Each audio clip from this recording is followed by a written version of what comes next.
Bismillahirrahmanirrahim. Assalamu alaikum. I'm Huma Asim and you are watching my channel Learn with Huma. Hope my all viewers are very fine. हमारी spoken English की classes चल रही हैं course और उसके अंदर हमारी क्लास थर्ड है आज। क्लास थर्ड पर जाने से पहले मैंने आपके कमेंट्स पढ़े और उससे मुझे आइडिया हुआ है कि कुछ लोगों को बिल्कुल बेसिक चीज़ें जो हैं उसमें भी प्रॉब्लम फेस करनी पड़ी है। How to develop the sentence structure. तो सेंटेंस स्ट्रक्चर हमेशा एक सब्जेक्ट के साथ बनता है और एक ऑब्जेक्ट के साथ बनता है। जैसे for example Shahla is reading a book. अब इसमें शहला जो है वो नाउन है। नाउन की वीडियो हम आपके साथ लेक्चर हम आपके साथ ऑलरेडी एक्सप्लेन कर चुके हैं।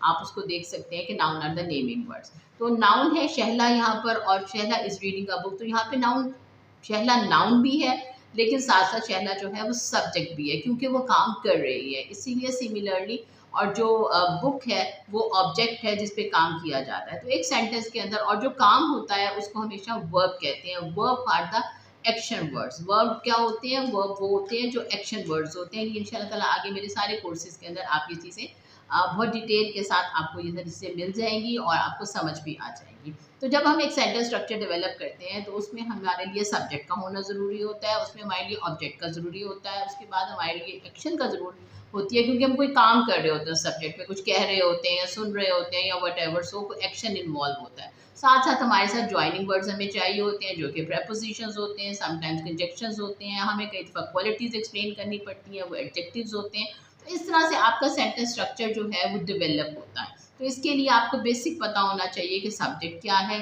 ऑब्जेक्ट क्या है। सब्जेक्ट काम करने वाला है, ऑब्जेक्ट जिस पे काम किया जाता है, वर्ब्स जो होते हैं जो एक्शन वर्ड्स होते हैं जिसको आपके एक्शंस को शो करते हैं। और उसके बाद जो आपके प्रेपोजिशंस होते हैं तो प्रेपोजिशंस जो हैं वो आपके वर्ड्स को, नाउन्स को, आपके एक्शंस को ज्वाइन करने के लिए यूज़ होते हैं। इसके बाद आ जाते हैं एडजेक्टिव्स। तो एडजेक्टिव्स क्या होते हैं? एडजेक्टिव्स जो हैं वो क्वालिटीज़ होती हैं। अब वर्ब्स को अगर आप देखें तो एक्शन वर्ड्स होते हैं जैसे रन, वॉक, ठीक है, जंप, ये सारे एक्शन वर्ड्स हो जाते हैं। उसके बाद आ जाता है एडजेक्टिव्स। एडजेक्टिव्स क्या होते हैं? एडजेक्टिव्स होती हैं क्वालिटीज़। आपने किसी की क्वालिटी शो करनी है कि वो बहुत टैलेंटेड है, इंटेलिजेंट है, ये सारे जो हैं वो एडजेक्टिव्स में आ जाते हैं। इसके बाद आपने एडवर्ब्स होते हैं। एडवर्ब्स होते हैं कि आपने किसी की इससे ज़्यादा क्वालिटी शो करनी है तो उसमें फिर आप उसको एडजेक्टिव के बाद आप एडवर्ब्स को यूज़ करते हैं। तो ये सिंपल एक सिंपलेस्ट जो है वो स्ट्रक्चर्स होते हैं सेंटेंसेस के और बेसिक ग्रामर्स जो हैं वो यूज़ होती हैं जो कि हम सारी आपके साथ अपनी कोर्सेज में एक्सप्लेन करेंगे आगे स्टेप बाय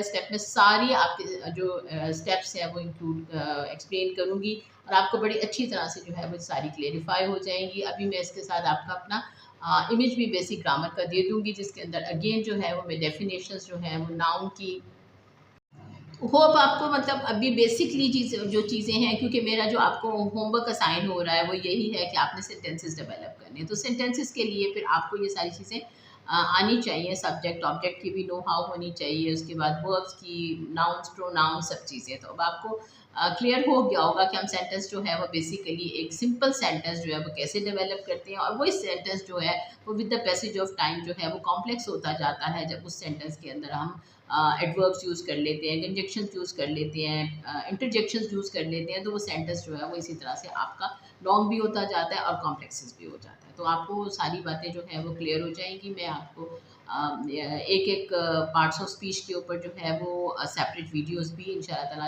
अपनी कोर्सेज में अपलोड करूँगी। इंशाल्लाह ताला वो भी आपको स्टेप बाय स्टेप क्लियर हो गए होंगे। एक दफ़ा आपको बेसिक रिव्यू मेरा देने का मकसद था कि आप जो सेंटेंस डेवलप करें उसमें आपको कन्फ्यूजन्स ना हो। तो आपको होप क्लियर हो गया होगा कि noun are the naming words. Pronoun हम उनको इंस्टेड ऑफ नाउन्स यूज़ करते हैं।